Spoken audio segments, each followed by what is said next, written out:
আমাকে এখানে দেওয়া হয়েছে বক্তব্য দেওয়ার জন্য। আসলে আমি কি বলবো, আগে আমি কিছু মাইকের সামনে বলতে পারতাম, এখন আমি তাও বলতে পারি না, বুঝছেন? তো সবাই আমার জন্য দোয়া করবেন। আমার জন্য না, সবাই দেখেন আমার নাফিসকে। আমি বিজয় সরণি থেকে মেট্রো রেলে উঠছি, বুঝছেন?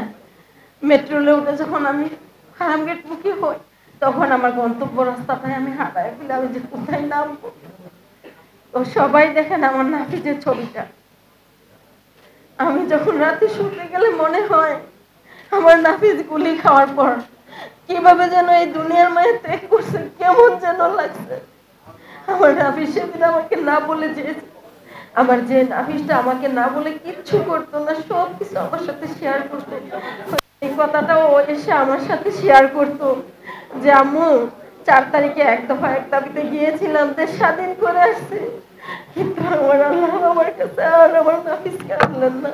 তো যখনই আমি ফার্মগেট মুখী হই, আমার আসলে আর কিছু মনে থাকে না। যাই হোক, আমি সবার কাছে নাফিজের জন্য দোয়া চাই, এবং আমার শহীদ ছেলেরা ওদের প্রাণ দিয়ে গেছে নতুন দেশের জন্য, এবং আহত ছেলেরা বেঁচে আছে, ওদের জন্য সঠিক মূল্যায়ন করা হয়, এটাই আমি চাইবো। অনেক কিছু বলার থাকে, আসলে বলতে পারি না। যখন আমার নাফিজের চেহারাটা আমার সামনে ভেসে আসে, আজকে 1.5 বছর হয়ে যাবে, আমি কিন্তু রাতে ঘুমাতে পারি না। আবার নাফিস 18 তারিখে আন্দোলনে গিয়েছিল, স্কেচ টাওয়ারে অ্যাটাক হয়, রাবার বুলেট কাটিয়েছিল, সবই খেয়েছিল। তো আন্দোলন করতে করতে করতে করতে আমার নাফিস বাসায় আসছে, কিন্তু 4 তারিখে আমি বলছিলাম বাবা আজকে তুমি একা যাও না, নাফিসের বাবাও বলছিল সাথে যাবে, আমিও বলছিলাম সাথে যাব, কিন্তু ও আমাকে ওভাবে বলে না যে আম্মু আমি বের হচ্ছে আন্দোলন উদ্দেশ্যে, ও বলছিল সামনে বের হচ্ছে। সবসময় আমার নাফিস আমাকে সালাম না দিয়ে করতে বের হইতো না, সেদিন হয়তো আমাকে বলে না যাওয়ার কারণে আমাকে সালাম দেয়। সর্বনাশ, আমার নাফিস আমাকে 3টায় সালাম দেয়। আমি ছিলাম নামাজের বিছনায়, আমি নামাজের বিছনায় ওর সাথে কথা বলার পর আমি বলছিলাম যে বাবা তুমি কোথায়। ও বলছিল সালাম দিয়ে, ও প্রথমে বলছিল আম্মু আমি তো বের হয়েছিলাম হাঁটার জন্য, হাঁটতে হাঁটতে আম্মু আমি আন্দোলনে এসে পড়ছি। তখন আমি বলি তুমি কোথায় কোথায় আন্দোলনে আছো।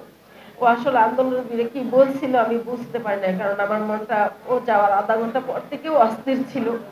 আমি আমার আল্লাহকে শুধু বলেছিলাম আল্লাহ আমার মুখের মানিক যেন আমার মুখে ফিরে আসে।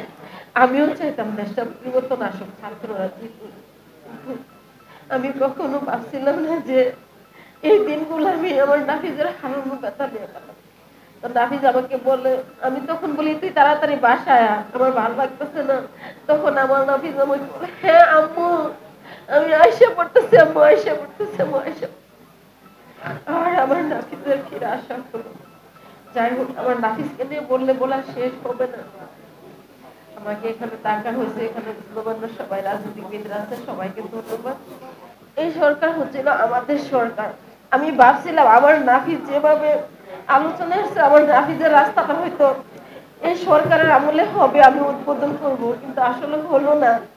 আমি বলার পরে সজীব মোহাম্মদ ভুইয়াকে একটা সাইনবোর্ড লাগিয়ে রাখছে, এখন আমার নাফিজের রাস্তাটা হইল না। আমি কামনা করি দেশ সামনে ভালোর দিকে যাবে, আমি নাফিজের মা হিসাবে দোয়া করি, এটা আমার প্রত্যাশা ছাত্রদের ভালো হোক।